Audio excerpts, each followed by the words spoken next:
Hey guys, today I'll show you a science fiction thriller TV series named The OA, Season 1. Spoilers ahead, watch out and take care. The drama begins with a video accidentally captured by a passerby. A blonde woman was seen crossing traffic and then jumping off a bridge. She woke up from a coma 3 days later and immediately asked if her heart had stopped. When she was told it hadn't, she seemed somewhat disappointed. The nurse asked for her name, but she only replied she was OA, whose meaning remains unknown. From the video, an elderly couple recognized her as their daughter, Prairie, and rushed to the hospital. It turned out they were her parents. However, OA acted like she had never seen them before. It wasn't until she closed her eyes and touched her mom's face that it became clear. She had been blind when she disappeared 7 years ago. When the family returned home, they were met by a crowd of media and local residents welcoming her back. Everyone called her Prairie, but OA silently repeated to herself that it wasn't her name. Once inside, she happily felt the familiar carpet under her feet. An FBI agent who had investigated her disappearance came to gather information. OA knew exactly that she had been missing for 7 years, 3 months, and 11 days, and confirmed she had been imprisoned all that time. However, she refused to reveal who had held her captive or where. Before she jumped off the bridge, she had been wandering for days. She didn't report to the police because they couldn't help her. Her explanation for jumping off the bridge was even more confusing, saying that she wasn't trying to kill herself and just wanted to go back to them. But they were all gone, and they had died countless times. Seeing no progress and not wanting to agitate her further, everyone left. That night, OA muttered a name, Homer, and tried to search for him online, only to find she couldn't connect to the internet. Seeing she couldn't sleep, the mother took her for a walk and tried to find out how she had regained her eyesight after missing. They walked near an abandoned house where a young man named Steve, who was doing flips on the roof, recognized her. Next to him, a boy named Jesse was recording. Steve had a crush on a flirty girl who only wanted to sleep with him for his hormones and had a crush on another boy in the choir. Although Steve pretended not to care, he was so angry that he punched a hole in the wall.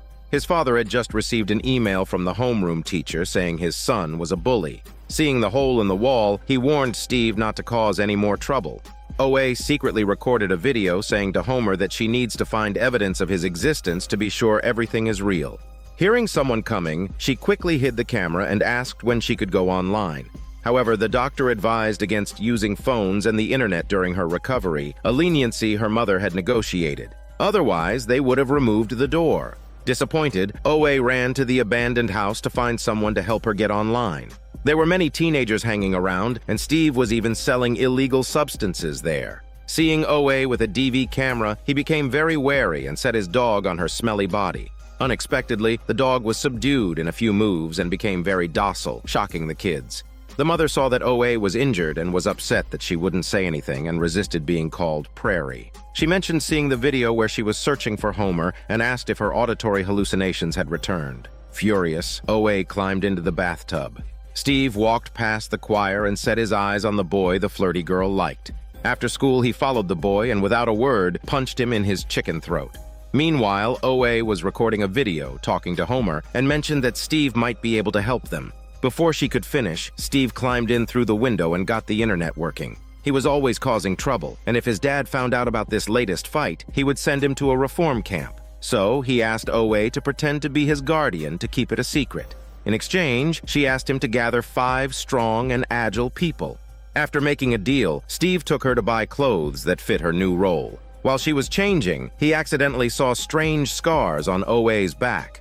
OA then pretended to be Steve's stepmother to meet with his homeroom teacher, who was adamant that the boy must be expelled. Unexpectedly, OA started talking about the true calling of a teacher and how kids like Steve needed good guidance. She also noted that it was clear the homeroom teacher had lost someone important. After some back and forth, the teacher was convinced to give Steve another chance. Back home, OA finally found an old interview with Homer. It turns out he was a young football player who had a near-death experience and came back to life after being seriously injured in a championship game. Steve, pretending to be an FBI agent, called to thank OA but was told to gather the team and meet at the abandoned house by midnight. Things went awry when the homeroom teacher ran into Steve's real mother at the supermarket, and the ruse was exposed. Steve's parents came to OA's house demanding answers. Knowing there wasn't enough time to find new people, OA quickly recorded a video and uploaded it online before her DV camera was confiscated and the door was removed. Curious, the teacher searched for OA and found her uploaded video. The kids who had been at the abandoned house also saw it. In the video, she said she needs to cross an undefined boundary, which is hard to describe, but they can feel its presence. She can't change it, but she can help them find their destiny. If they want to help, meet her there tonight at midnight and leave the front door open to invite her in. Feeling a sense of calling, the kids decided to go. After a while, just as OA was about to give up, 4 kids showed up: Steve, Jesse, Buck, and Alfonso. But they were still one person short.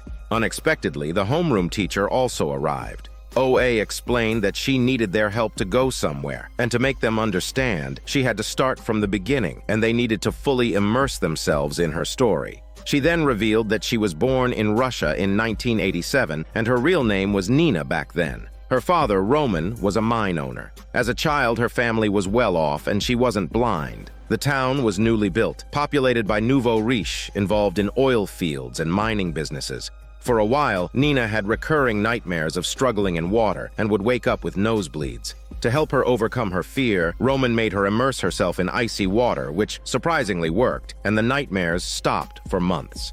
Nina and her friends were always driven to school. One day, on the way to school, Nina felt something was wrong. Sure enough, the school bus lost control and plunged into icy water. It turns out, this was a warning sent to the town's wealthy by a powerful criminal organization called the Voi, who wanted to intimidate the wealthy into obeying their gang rules. Nina told everyone to swim towards the light, but it seemed no one followed. All the children died, including her. But she found herself in an unknown place where a psyche told her that if she returned, she would gain great love but also endure great suffering. Nina resolutely chose to go back. To prevent her from seeing terrifying things along the way, the psyche took her eyesight. Nina was then rescued by Roman, but she found herself blind. After the incident, Roman feared that her daughter, the only survivor of the school bus incident, might still be targeted by the Voi gang. To protect her, he sent Nina to a boarding school for the blind in the United States. Nina eagerly awaited their weekly phone calls. Roman instructed her not to speak Russian to avoid revealing her identity, promising to come for her once it was safe. During each call, he would listen to her play music. But one day, she received the tragic news of Roman's unexpected death. Unable to stay at the boarding school any longer, she had to live with an unfamiliar aunt. Although Nina stubbornly believed her father was still alive, hiding from the Voi gang, her aunt only took her in for the money. Without the financial incentive, her aunt provided minimal care, merely ensuring Nina had food and shelter. The home was always filled with infants coming and going, as her aunt ran an adoption agency. One day, a couple came to adopt a baby, but changed their plans when the woman noticed Nina. They were willing to pay extra and provide Nina with a better life, on the condition that her origins remained secret. Thus, Nina got loving parents and a new name, Prairie. However, it wasn't long before the couple discovered her sleepwalking at night. He recorded her behavior and took her to see a doctor. Her descriptions of the Voi gang, Roman's faked death, and her prophetic dreams were dismissed as early signs of mental illness. Consequently, Prairie began medication treatment. 13 years passed, and while the medication dulled her senses, it never stopped her dreams. These dreams included Roman, a cake with 21 candles, and a giant statue of a goddess surrounded by water. Believing she understood the dream's meaning, Prairie left home on her 21st birthday. She went to the Statue of Liberty in New York, hoping to reunite with her biological father, Roman. She waited until visiting hours ended, but reluctantly left when he didn't show up. Determined, she chose not to return home and instead played the violin in the New York subway, hoping Roman would recognize her music. She had always said he could identify her playing. However, instead of finding her father, she attracted a man who would change her life forever. As dawn approached, everyone went home, but the foster mother discovered Prairie had been out. OA had to lie, saying she was just out for a walk. She resisted the suggestion of psychological trauma therapy, and her foster father negotiated a compromise. She could have an hour of free time each day. Alfonso helped his younger brothers get ready before heading to school. Despite his academic excellence, he had just earned a scholarship to a university. The principal suggested he have dinner with the scholarship committee and mentioned that as long as he kept his grades up and stayed out of trouble, he would secure the scholarship. Meanwhile, in the school cafeteria, Steve and Jesse were verifying OA's story. Buck asked if he could join them, indicating they weren't previously friends.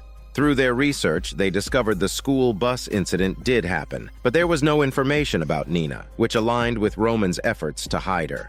Alfonso showed no interest in the investigation. He went home and told his mother about the scholarship. It seemed that due to his mother's health or other reasons, Alfonso supported the family. He chose this university because it wasn't far from home, allowing him to care for his family on weekends. Buck noticed that Alfonso, focused on the scholarship, didn't want to get involved with OA's matters, especially since the abandoned house was a known drug den. He mentioned that they were chosen for a reason, as their lives were all a mess. Despite Alfonso's seemingly bright future, one misstep could ruin everything. Persuaded, Alfonso decided to continue attending the midnight story sessions.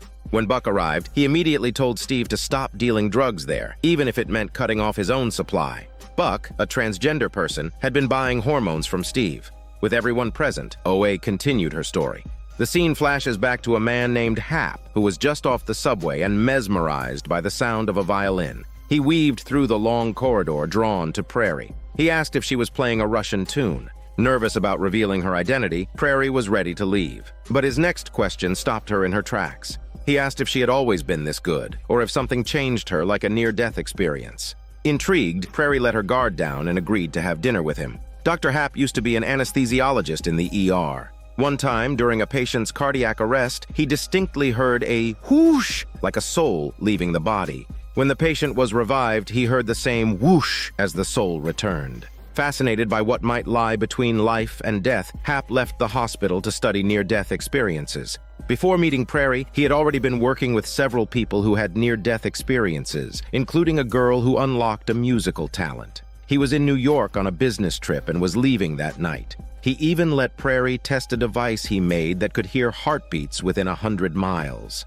Feeling like Hap was the first person who didn't think she was crazy, Prairie volunteered to help with his research. They boarded his small plane and flew to Hap's home. Upon arrival, she noticed an eerie silence. Hap explained that the thick glass was to keep out the cold. Uneasy, Prairie wanted to call her parents, but no one answered, so she gave up. Hap suggested she settle in and they would talk more the next day. Prairie followed him downstairs and noticed the smell of rocks and the sound of running water. Hap's home was built with natural stone walls and a spring water floor. He told her to rest well and then locked the door as he left.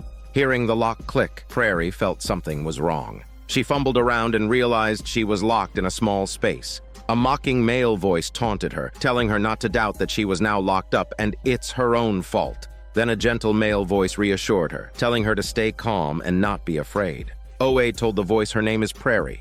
The man replied, he's also a captive and his name is Homer. The story stopped there, and OA couldn't contain her emotions and ran back. Later at the supermarket, a best-selling author recognized Prairie's mother. She had previously written a biography about a boy who had been kidnapped for years and now hoped the mother would consider being interviewed for a book. The royalties could improve their lives, and the process could help them heal. Meanwhile, OA spotted a sweatshirt with a wolf on it, murmured something about Homer, and happily put it on. The mother invited the author over for dinner. OA asked how writing the book had helped that family. The author replied that when she typed "the end," it meant that nightmare was over too. Hearing this, OA declined, saying the author's story has an ending, but her own story is just beginning. Then OA went off to tell stories to their friends. In the flashback, Prairie struggled in the early days of captivity. She refused to eat the bland food provided, comparing it to animal feed, and lamented the lack of sunlight and fresh air, fearing she would go mad, which would surely affect the research. Hap pointed out that the others were coping fine and noted that they weren't blind. The 4 captives were confined in glass cells with very little interaction. Occasionally, through the heated exchanges, Prairie learned about a guinea pig girl who had been taken upstairs by Dr. Hap and never returned. One morning, still refusing to eat, Prairie drank the water everyone else was using to wash up. Hap appeared and took her upstairs, allowing her to feel the warmth of the sun for a brief moment before locking the door again. Prairie found a knife, bread, and a refrigerator nearby. Hap, seeing no immediate threat, didn't stop her. She made a sandwich and offered it to Hap, but didn't eat herself. Understanding that she didn't eat because the others couldn't, Hap allowed her to make sandwiches for everyone, stating that thanks to Prairie, they could get to eat. After Dr. Hap left, Homer in the adjacent cell asked Prairie to retrieve his championship ring hidden in the bathroom and an envelope for a utility bill. He explained that over a year ago, he found out his ex-girlfriend was 2 months pregnant. Despite their breakup, he wanted to be a responsible father. To earn a few $100s for research, he came to Hap, but soon realized he was tricked by Hap. He sensed something was off and hid the ring as a clue. Now he hoped to find and send the ring out, not only to get some money, but also to let his child know he didn't abandon him. Prairie found this unreliable and didn't agree. However, Homer mentioned he had another plan for escape. Suddenly, everyone started shouting. Prairie smelled something strange. It turned out that an unknown gas was being released in Scott's cell next door. Homer quickly instructed Prairie to block the vent in her wall while Scott collapsed from the fumes. As the story progressed, everyone else seemed to have returned. Steve started chatting casually with OA, asking if she had gathered everyone to help Homer and whether there would be any danger involved. OA nodded gently. Steve, with no ill intentions, reached out to playfully ruffle her hair. OA, who disliked physical contact, immediately got up and left. When Alfonso returned to grab his bag, he casually asked why OA ran off. Feeling targeted, Steve began to get physical again, but this time he ended up losing the fight and stormed off angrily. Meanwhile, the homeroom teacher, before entering the school, impatiently ignored a message urging her to deal with an inheritance issue. She listened to a voicemail from her twin brother with tears in her eyes. Afterward, the homeroom teacher spoke up on behalf of Steve, allowing him to avoid direct punishment for his previous fight, but he was placed in a study hall for an observation period. Steve planned to behave well, but no sooner had he sat down than the hot-tempered girl next to him noticed a boy across from them staring at her, leading her to storm off in a rage. It was storytelling time again. OA vaguely sensed some tension between Alfonso and Steve, but didn't ask further, instead continuing her tale. Since Prairie couldn't see the research content, she became Hap's housekeeper, helping with household chores while secretly looking for an opportunity to escape. She noticed Hap relied on sleeping pills and began secretly saving them one by one until she had enough. She then proposed making a soup Hap liked. While sending him off to fetch some ingredients, she spiked the soup with the pills. Hap, still somewhat suspicious, watched Prairie take a sip before he let his guard down. However, he soon felt unwell, attributing it to the tomatoes in the soup, to which he was allergic, rather than suspecting he had been drugged. He asked Prairie to fetch an adrenaline shot from the medicine cabinet, warning her not to act foolishly as she didn't know the password and the others would starve if anything happened to him. While rummaging through the medicine cabinet, Prairie found Homer's championship ring. She accidentally knocked it down, and reaching to pick it up, she discovered a corpse in the bathtub. Dr. Hap followed her into the bathroom, used the adrenaline shot, and revealed that the corpse was the guinea pig girl, who had died before Prairie arrived. Her plan failed. The shocked Prairie found an envelope and a pen and took them back to the basement. After calming down, she told the bewildered group that Hap would bury the guinea pig girl in the morning. Seizing the opportunity, the 4 captives wrote letters pleading for help while Hap was digging the grave. Although they didn't know their location and feared the letters might be mistaken for a prank, they held onto a sliver of hope, sending the letters along with the ring downstream. As OA narrated, she admitted that the chances of the letters succeeding were slim, but it was a stubborn hope in their desperate situation. After the letters were lost, she broke down, and Homer encouraged her to jump in place to calm down. He also motivated everyone, saying that though they had failed this time, they had never been so united and would eventually find a way to escape. The other captive, Rachel, began to dream about singing a song for her brother once they got out. She then shared that she had some talent for singing and had run away from a terrible home life with her brother only to get into a car accident. She miraculously survived. Her voice changed, but her brother never got the chance to hear it. Scott just wanted to have a cup of coffee and a cigarette once he was free. Homer wished to show his son the world, and Prairie longed to go swimming. As Rachel sang the song she had wanted to sing for her brother, everyone found renewed hope in her heavenly voice. Another day began with Prairie finishing her usual chores. Before heading downstairs, she asked Dr. Hap what he had done to the guinea pig girl and what he intended to do after drugging them. Hap told her not to worry and that great achievements require sacrifices. As he finished speaking, Prairie suddenly pushed him down the stairs. She then heard everyone shouting for her to find help. Prairie broke the glass and groped her way out, but outside was nothing but forest. She didn't see a single soul, and after a few steps, she reached the edge of a cliff. Before she could react, she was knocked to the ground. Prairie awoke somewhere unknown, realizing she could see again. She felt no pain and had no sense of time passing, understanding that she had died. She walked into a small house ahead, which was the place she had visited after her childhood death. The old Psyche was there, telling her once again that she could stay and avoid further suffering. However, Prairie wanted to return to save everyone. The Psyche grabbed a bird and said this birdie could teach her a way of travel unknown to humans, helping her understand true freedom. But once again, there was a condition. She saw her long-lost father, Roman, just outside the door within reach. This time, she had to choose between him and finding herself. Reluctantly, she bid farewell to her father and chose to return. The Psyche described the bird as a seed of light, saying that swallowing it would let the answers grow within her and that the 5 of them would defeat the demon together. But Prairie replied that there were only 4 of them, but the Psyche assured her she would understand when the time comes. Prairie then asked if she was like her. The Psyche said Prairie is the progenitor. Prairie then swallowed the birdie and woke up in reality, knowing her life would be different from now on. Hap apologized, unaware that her vision had returned, saying he hit her to prevent her from falling off the edge of the quarry. She had shown no signs of life for 7 minutes. Hap marveled at her courage, being the only person to ever defy him, but insisted she must stay for the research. He injected her with a drug, putting her to sleep like a pig. Back in the basement, Prairie hadn't yet awakened, but suddenly made strange movements. Homer woke her up, and she recounted her escape to the cliff, her death, and meeting the mysterious Psyche from her childhood again. Scott thought she had lost her mind, but Homer and Rachel wanted to hear more. Prairie continued, saying they're not lab rats, and Hap's experiments are their way out. They had all died before and chosen to come back, each time returning different since they are angels. Even Homer thought she was delusional, but Rachel asked why she believed this. Prairie explained she could hear Scott whisper to the plants every night, making them grow, and miraculously, she could see again.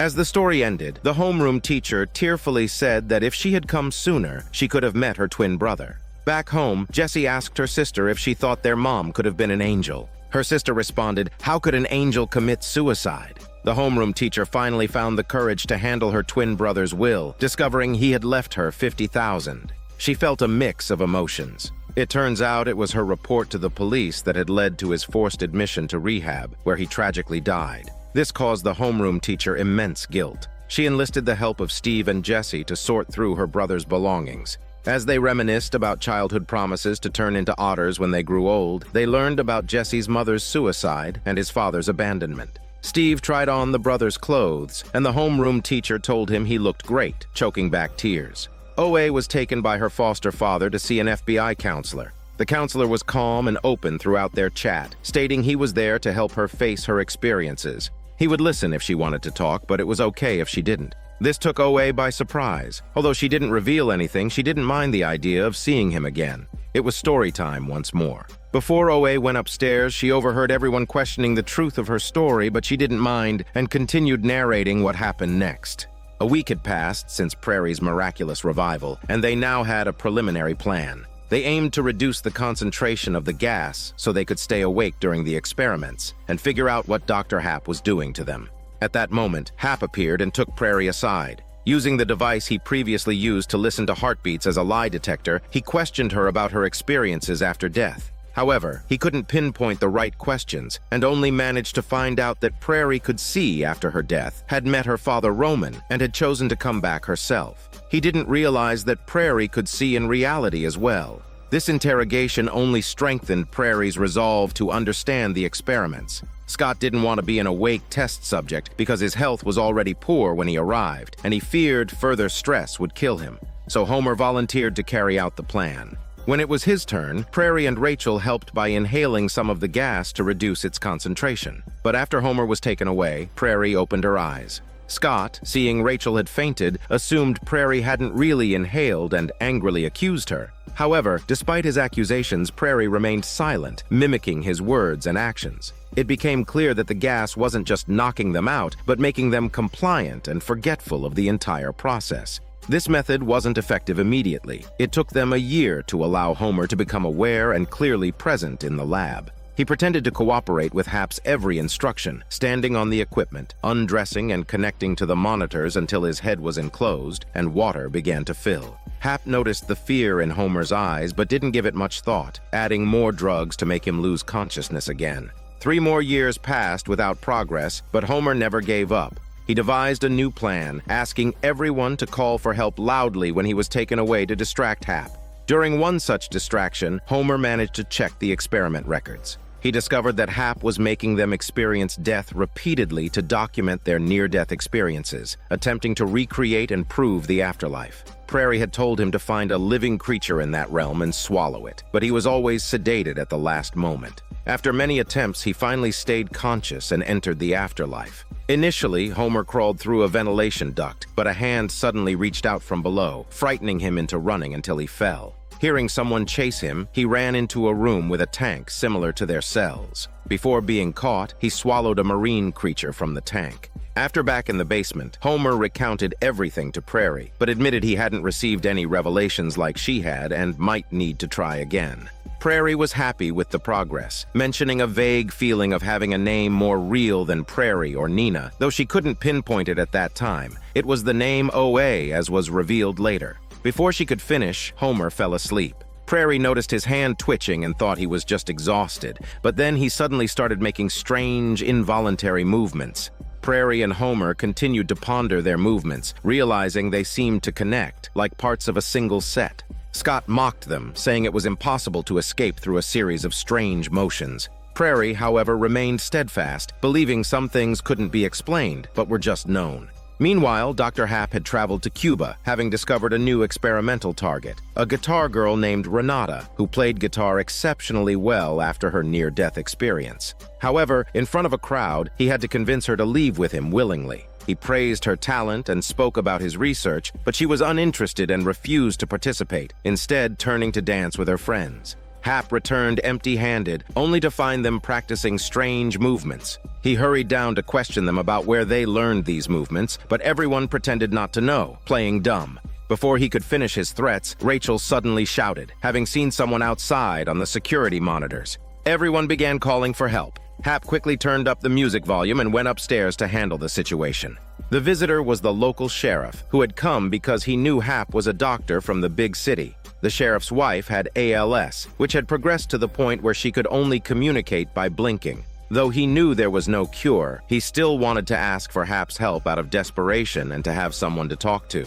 Hap offered some comforting words and promised to ask his colleagues about new treatments, sending the sheriff away. However, Hap was still unsettled by the group's united resistance and Renata. Observing Prairie and Homer acting intimately through the glass, he suddenly seemed to get an idea. When Prairie woke up again, she learned that Hap had taken Homer upstairs without using gas.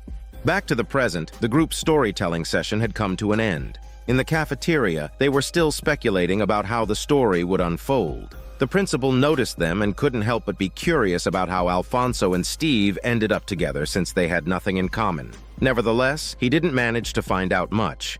OA came to see the counselor again. He asked her why she was so sure the FBI couldn't rescue the other captives. OA replied that it was because they had left. The counselor asked if they had died. OA said no, they had gone to an unknown place beyond the border. The counselor asked if she was afraid the same would happen to her. However, OA said she hoped it would happen to her. The school was hosting a scholarship dinner. Buck, as a choir member, was performing. Alfonso, accompanied by the principal, was chatting with university representatives.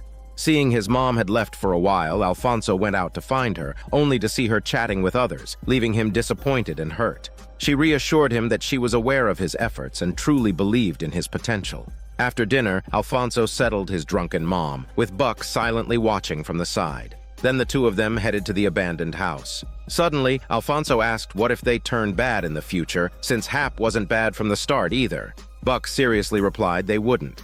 Afterward, the group was back on their story session. This time, Hap realized that the captives' unity made them harder to control, so he took Homer away alone, warning him not to act foolishly, or the others would starve to death in the basement. At the hotel, despite feeling terrified and humiliated, Homer mustered the courage to tear off the listening device from his clothes and ran to the front desk to call the police. Although he couldn't understand the receptionist's language, he sensed something was wrong, and everyone behind him was staring, so he continued to run outside. However, Hap calmly followed, having already told the receptionist that Homer was his son and mentally unstable.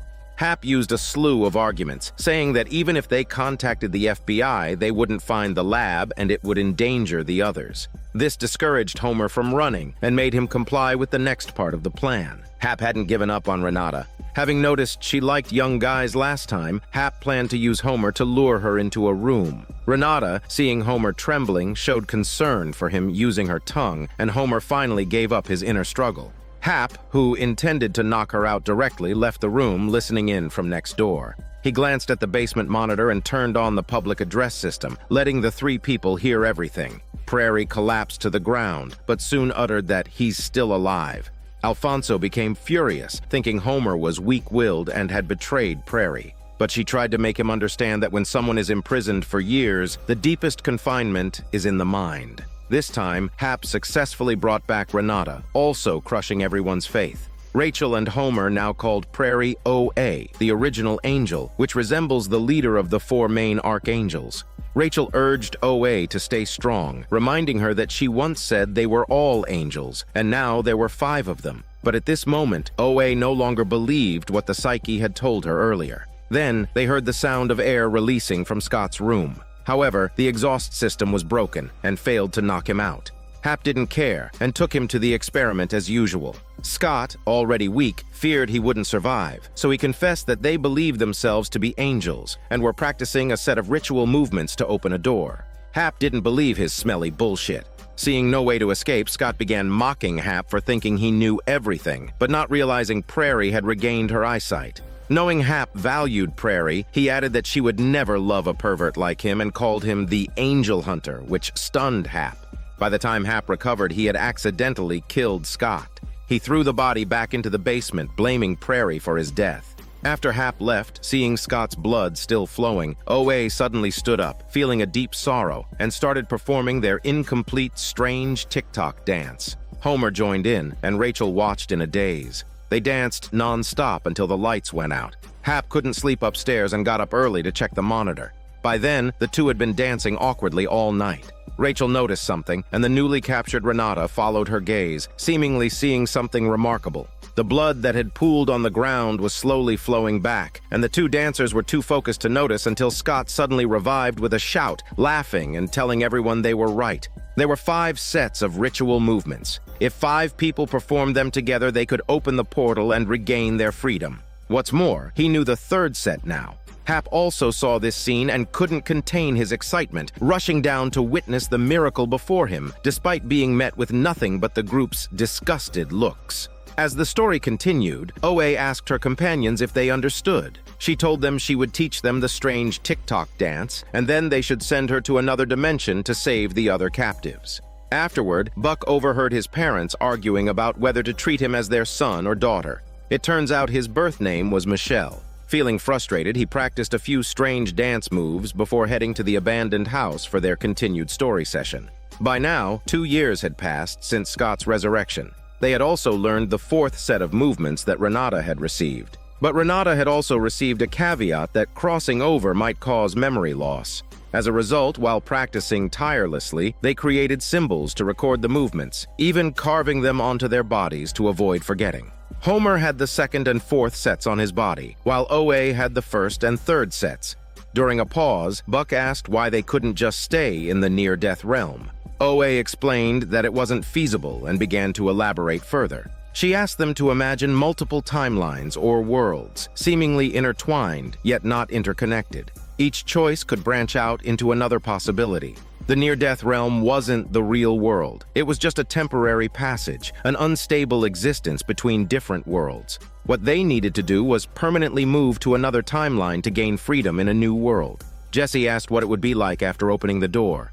OA's answer surprised everyone. She said she didn't know either since she had never seen it before. But she knew that when you tried to leave this timeline, you would experience a series of accelerations, like being pulled into an invisible current, but you can't enter another timeline. Only by performing the complete set of 5 movements can you reach another timeline. Alfonso asked if they hadn't completed the ritual before. OA didn't answer directly, but instead began recounting the subsequent events. After all, Hap had already learned the 4 sets of movements upstairs, and they didn't know if they could learn the 5th set before him and escape together. In the flashback, a year had passed since Renata received the revelation, but Rachel still hadn't received any hint. They didn't know if they ever would. Hap, having no one to confide in, met with a rival scientist. It turns out the scientist was conducting similar experiments. His lab was set up in an abandoned section of a hospital. The two of them even ate and chatted by the morgue, with the rival scientist's test subjects in the adjacent room. Clearly, he was another mad scientist. The rival scientist mentioned that he was close to proving that one could go to the other side after death, but his idea was more akin to going to heaven rather than another reality. Hap disagreed and revealed that his research was nearing proof of the existence of portals to multiple timelines. He described a garden with many branching paths, each representing a different reality formed by different choices, and mentioned the strange dance and time-space portals. Hearing this, the rival scientist became agitated and demanded to know where Hap's test subjects had gone. Unaware of the danger, Hap continued to revel in his proximity to the truth. Seeing this, the rival scientist pulled a gun on him, demanding the truth. In self-defense, Hap ended up killing the rival scientist. Before leaving, he told a nurse that there might be a few people needing help next door and urged her to call the police. Then he made his escape. Returning home, Hap took OA to the lab again, claiming he had always seen her as a research partner, and tried to convince her to go somewhere unknown with him to start anew. Seeing his panic-stricken expression, OA knew something was wrong, though he wouldn't admit it, only saying he wanted to protect his research. OA, of course, refused. The experiments continued, but this time, in the near-death realm, she didn't see the psyche. When she came back, Hap insisted he had detected some sound and played recordings for her one by one until OA recognized one. It was the sound of Saturn's rings. Hap believed that might be where she went during her near-death experience. Back in the basement, OA told Homer that she didn't think the psyche would teach them the fifth set of movements and that Hap might have killed someone. If things went south, they might not have a chance to escape. Homer didn't want her to lose hope and began to dream aloud about life after successfully entering another world. Upstairs, Hap was still engrossed in the sound of Saturn's rings, not hearing someone knocking at the door. The sheriff appeared behind him, saw the surveillance footage, and pressed a gun to his head. However, the story ends there. Meanwhile, Buck's dad noticed the front door was open. He called out but got no response, so he casually closed the door. At dawn, OA was still asleep, her dreams chaotic. Suddenly, a loud bang startled her awake. Hearing her scream, her foster father rushed over to check on her. Seeing that OA had a nosebleed, he helped her wipe it away, asking if she had that kind of dream again. OA nodded and then asked if he resented her for leaving only a note before she left. He assured her he never blamed her, but also didn't remember any note. During a meeting with her counselor, OA mentioned that whenever she had a prophetic dream, she got a nosebleed. There was a dream about a school bus when she was young, which she didn't understand was a premonition. Another was about meeting her biological father, which she misinterpreted. The third was her current dream. She could distinguish scenes in the dream, like high ceilings and the sound of metal clashing, but couldn't explain their meaning. The counselor suggested that perhaps her subconscious was capturing information and presenting it through dreams. He advised her not to focus solely on interpreting the omens, but to accept whatever happens. Although OA didn't fully agree, she took his advice. Outside, the old man asked his wife about the note, but she shrugged it off, saying there was no note. Just then, OA and the counselor came out. The old lady wanted to talk privately, but the counselor declined, suggesting she speak openly. It turned out that because OA's nosebleeds and nightmares had returned, the old lady wondered if they should put her back on medication. The counselor disagreed, suggesting they instead engage in normal family activities and live each day well, which was already significant progress. When the class bell rang, everyone left except for the hot-tempered girl. Steve started chatting with her and discovered she was making meme videos. They seemed to get along well. On their way to the abandoned house after school, Buck teased Steve about spending time with the girl, but it didn't dampen his spirits. At the abandoned house, the group practiced the strange TikTok dance, focusing on each movement. After practice, the homeroom teacher stayed behind to chat with OA. She mentioned she still didn't know how to use the 50,000 and asked if they would go to another dimension together once they completed the dance. OA replied that only those who willingly jumped into the invisible river could leave. Steve returned home happily, only to find his dad waiting angrily. The boy, who had been punched by Steve in the throat, hadn't told his parents how he got hurt. Because of some tweets, the boy's mom found out Steve was responsible. To avoid a lawsuit, Steve's dad had to pay for medical expenses. Steve didn't try to evade responsibility, saying he would shower and then have a proper talk, intending to apologize sincerely and take responsibility for his actions. However, when he came downstairs, he found two burly men in the house. His parents had decided to send him to a reform camp. The homeroom teacher happened to see him being taken away and followed them. She called the principal, blaming him, and mentioned that Steve wasn't the same person he was before going to the abandoned house, confusing the principal. Realizing she had said too much, she quickly hung up. When they stopped at a gas station, the homeroom teacher first shouted, trying to attract help to scare off the two men, but it didn't work. She then pulled out a check and offered $50,000 to free Steve. OA and her foster parents followed the counselor's advice and went out for dinner. A passerby recognized OA and, without asking for permission, pushed through to take a photo with her. The girl rambled on, saying she knew her story about regaining her eyesight. She even claimed she was OA's fan and admired her since OA was imprisoned and abused for so many years. Sensing trouble, the foster father tried to ease the situation by ordering food. The waiter happened to be Alfonso, working part-time to support his family. Although he and OA recognized each other, they didn't reveal it. Meanwhile, the foster mother was on the verge of a breakdown. She couldn't stand a stranger making assumptions about her daughter's experiences, especially since she herself knew so little about those years. She wondered where OA had been held, if she had been abused, or if the scars on her back were from her captors. OA then said she made those scars herself, and they were to open a portal between dimensions. She then declared that her name is OA, the original angel. Her mother couldn't accept this and slapped OA, causing the restaurant to fall silent. Alfonso quickly intervened and took OA outside, driving her to the abandoned house. On the way, Alfonso questioned her that she had described how much she missed her biological father, and even considered the other captives in the basement like family, but she had said nothing about her foster parents who raised her for years. OA retorted that they were not her real parents, since they thought she was crazy and made her take medication for years. Alfonso replied that maybe she chose them when she came back from the psyche. OA fell silent, contemplating his words. Just then, a car pulled up in front of them and Steve got out, shouting for OA. They followed, seeing Steve in a complete breakdown after being abandoned by his parents. He accused OA of using her friends as stepping stones, just like everyone else who had abandoned them.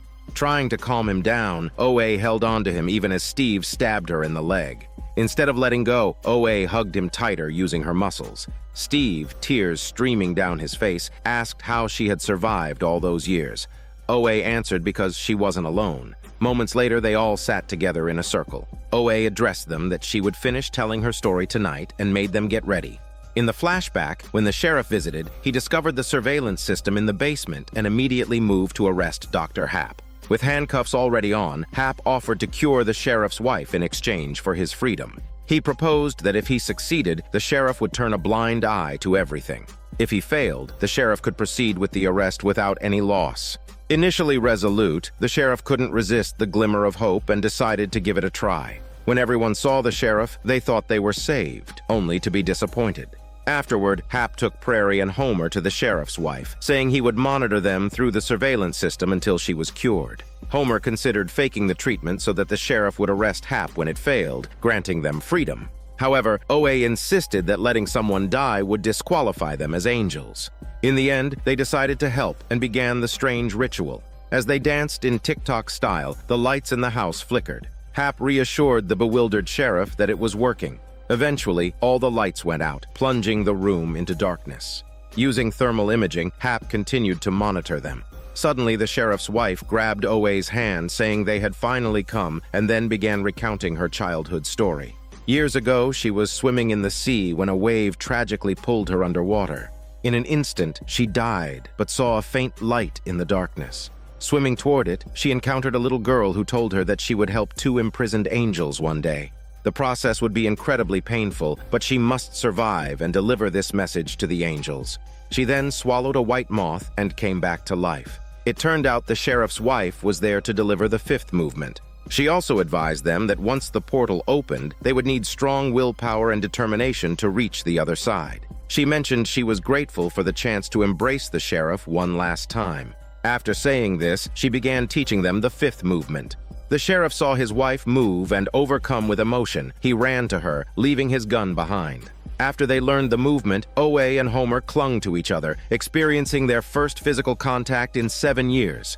Just as the sheriff and his wife embraced, Hap shot and killed them both. Furious, Hap then ordered OA and Homer to separate.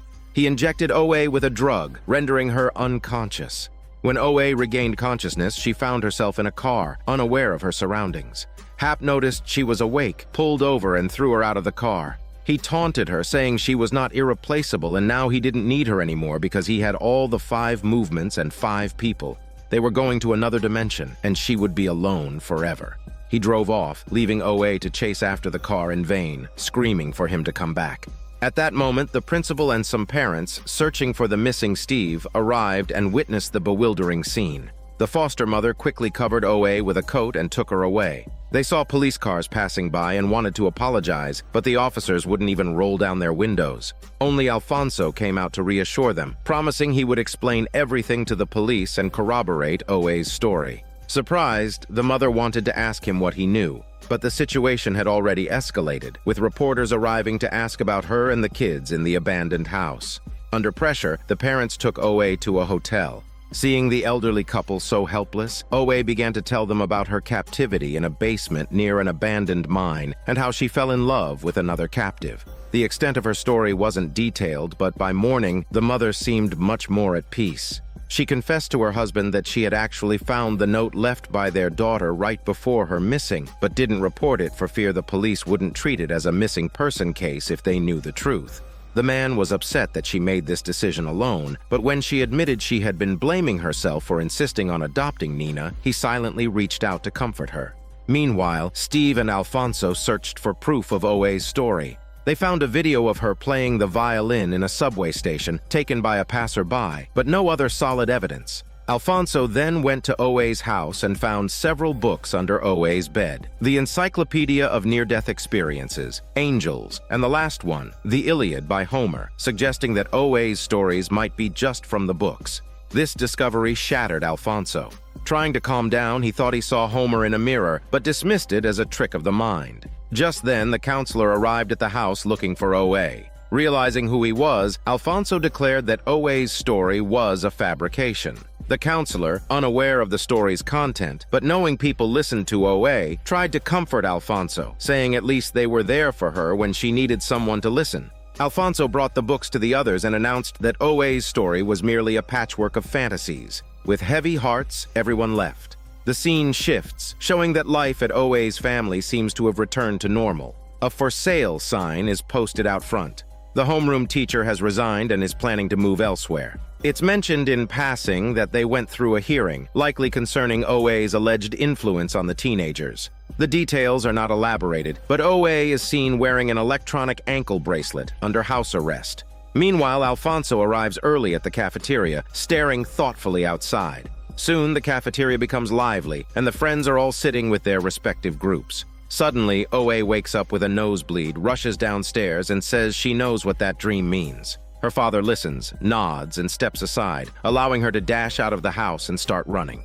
Back at the cafeteria, Jesse's expression changes as he sees a gunman appear outside. Jesse's friend pulls him to the ground just as the gunman starts shooting. The crowd erupts into chaos. The homeroom teacher, having reached the front door, turns back out of concern for the students. The gunman enters the cafeteria as the homeroom teacher arrives. The friends, seeing her, seem to realize something. They exchange determined glances, and despite the danger, they stand up in front of the gunman and start performing a strange dance. The gunman, bewildered by the scene, hesitates to shoot. Taking advantage of his distraction, a nearby student tackles him. The gun goes off, but the group continues their ritual until the sequence is complete. OA, who had somehow arrived, joins them from outside, finishing the movements with them. Surviving the ordeal, their relief is short-lived as they notice OA has been shot. As she is loaded into an ambulance, she reassures them, saying they had made it and now they could understand she had the resolve to reach the other side. Steve, feeling something in the air, starts to run after the ambulance, shouting for the angel to take him together. In a post-credits scene, OA, looking ahead, whispers the name Homer before the screen goes black. This is Daniel CC Movie Channel. Stay safe and enjoy your day.